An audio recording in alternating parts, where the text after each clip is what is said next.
بسم اللہ الرحمن الرحیم۔ شروع کرتا ہوں اللہ کے پاک نام سے جو بہت بڑا مہربان نہایت رحم والا ہے۔ بھائیوں، بہنوں، دوستوں اور بزرگوں، السلام علیکم ورحمۃ اللہ وبرکاتہ۔ ہم قرآن پاک سے شفا اور واقعات پر مبنی اسلامی معلوماتی ویڈیو کی 77ویں قسط پیش کر رہے ہیں، اور اس ویڈیو میں ہم بیان کریں گے قرآن پاک کا آخری پیغام۔ دوستوں، بہنوں، بھائیوں، سورہ المائدہ کی آیت نمبر 3 پورے قرآن پاک میں سب سے زیادہ گہرے اور اہم اعلانات پر مشتمل ہے، جس کا ترجمہ ہے: آج میں نے تمہارے لیے تمہارا دین مکمل کر دیا، تم پر اپنی نعمت پوری کر دی اور تمہارے لیے اسلام کو بطور دین پسند کیا۔ یہ اہم اعلان رسول پاک صلی اللہ علیہ وسلم کے الوداعی حج کے دوران خاص طور پر ذی الحج کی 9 تاریخ کو نازل ہوا۔ عرفات کا یہ اسلام کی تاریخ اور امت مسلمہ کی روحانی سفر میں ایک یادگار سنگ میل کی حیثیت رکھتا ہے۔ آیت نے نہ صرف الہی ہدایت کی تکمیل کا اعلان کیا بلکہ پیغمبر کے مشن کے آخری مرحلے کی بھی نمائندگی کی، ایک ایسا لمحہ جہاں اسلام کی جامع فریم ورک اور خدائی مرضی سے مہر لگائی گئی تھی۔ دوستوں، بہنوں، بھائیوں، اس آیات کی کوشش کے مکمل طور پر سمجھنے کے لیے ضروری ہے کہ ان حالات پر غور کیا جائے جن میں یہ نازل ہوئی تھی۔ نبی کریم صلی اللہ علیہ وسلم نے توحید، اخلاق، انصاف اور سماجی اصلاح کا پیغام پہنچاتے ہوئے 2 دہائیوں سے زیادہ عرصہ الہامی وحی حاصل کرنے میں گزارا تھا۔ ان سالوں کے دوران مسلمانوں نے ظلم اور ستم کا سامنا کیا، ہجرت کی، مدینہ میں ایک کمیونٹی قائم کی، اپنے عقیدے کی دفاع میں لڑے اور آہستہ آہستہ پورے جزیرہ نما عرب میں اسلام کے پھیلاؤ کا مشاہدہ کیا۔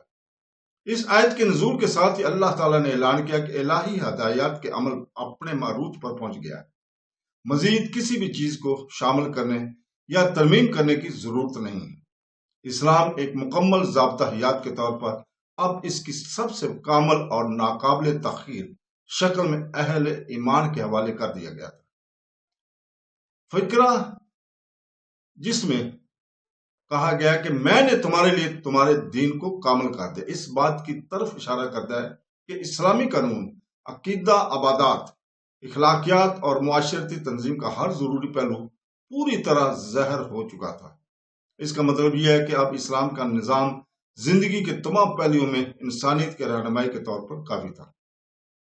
توحید کی بنیادیں اور عقیدے کا مضامین سے لے کر عبادات، تجارت، عدل، خاندان اور باہمی سلوک سے متعلق عملی قوانین تک کوئی بھی ضروری چیز ادھوری نہیں چھوڑی گئی۔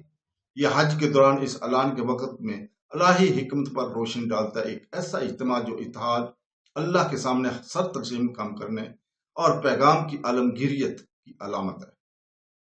آیت کا دوسرا حصہ، جس کا ترجمہ ہے میرا احسان تم پر مکمل ہوا، اس زبردست روحانی اور سماجی تبدیلی کی طرف اشارہ کرتا ہے جو اللہ تعالیٰ نے مومنین کو عطا کی تھی۔ جہالت اور توہم پرستی میں ڈوبے ہوئے ایک بکھرے ہوئے قبائلی معاشرے سے اللہ تعالیٰ نے الہی اصولوں اور اخلاق کی سرات سے متحد ایک کمیونٹی کو جنم دیا تھا۔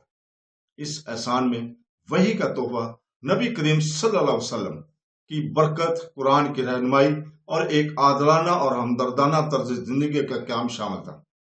اللہ تعالیٰ کا فضل نہ صرف روحانی رہنما اصولوں کا مجموعہ تھا بلکہ ایک ایسی جامع رحمت تھی جو انسانی وجود کے ہر شعبے یعنی ذاتی، خاندانی، سماجی اور سیاسی کو چھوتی تھی۔ حتمی اعلان، جس کا ترجمہ ہے آپ کے لیے اسلام کو آپ کے مذہب کے طور پر منتخب کیا گیا، اللہ کے لیے آخری اور ابدی راستے کے طور پر اسلام کے کردار کی تصدیق کرتا ہے۔ یہ پوری انسانیت کے لیے الہی منتخب کردہ مذہب ہے جس کا مقصد قیامت تک محفوظ ہے اور غیر تبدیل شدہ رہنما ہے۔ اسلام کے انتخاب کا مطلب جبر نہیں ہے بلکہ ایک خدائی توثیق ہے کہ صرف اسلامی سچائی، انصاف، توازن اور رحم کے معیار پر پورا اترتا ہے۔ یہ واحد نظام ہے جو اللہ کی طرف سے اپنی تخلیق کے لیے منظور کیا گیا ہے، جو انسانی فطرت اور الہی مقصد کے مطابق ہے۔ یہ آیت اصحاب رسول کے لیے بھی گہرا اثر رکھتی تھی۔ آیات کے مطابق جب یہ آیت نازل ہوئی تو عمر بن خطاب رضی اللہ تعالیٰ عنہ رو پڑے۔ جب ان سے وجہ پوچھی گئی تو آپ نے فرمایا کہ کمال کے بعد زوال کے سوا کچھ نہیں آتا۔ وہ سمجھ گئے کہ رسول پاک صلی اللہ علیہ وسلم کا مشن تکمیل کے قریب ہے اور امت کے سفر کا آخری مرحلہ شروع ہو چکا ہے۔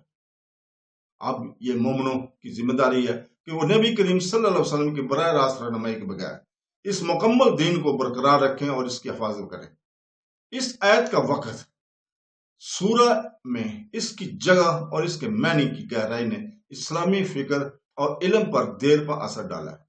یہ اکثر ختم نبوت، قانون سازی کی بندش اور قرآن اور سنت کے اتھارٹی کی تصدیق کے لیے حوالہ دیا جاتا ہے۔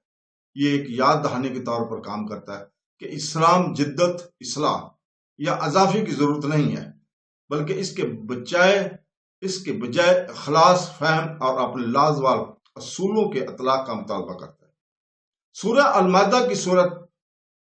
المائدہ کی آیت نمبر 3 صرف تاریخی اہمیت کا بیان نہیں ہے، بلکہ یہ اسلامی تشخص کی بنیاد ہے۔ یہ مسلمانوں کو ان کے ایمان کی مکمل اور کفایت الہی رہنمائی کے عظیم آسان اور زندگی کے اس کامل طریقے کے مطابق زندگی گزارنے اور منتقل کرنے کی ذمہ داری کو یاد دلاتا ہے۔ یہ جشن عکاسی اور احتساب کی ایک آیت ہے جو ہر مومن کو الہی حکمت کی تعریف کرنے اور اس کامل مذہب کی میراث کو برقرار رکھنے کی کوشش کرنے کی دعوت دیتی ہے۔ تو دوستوں، اس کے ساتھ ہی آج اب سے اجازت چاہتے ہیں اور اللہ تعالیٰ سے دعا کرتے ہیں کہ وہ ہمیں قرآن اور حدیث پر عمل کرنے کی توفیق عطا فرمائے۔ آمین ثم آمین۔ اللہ حافظ۔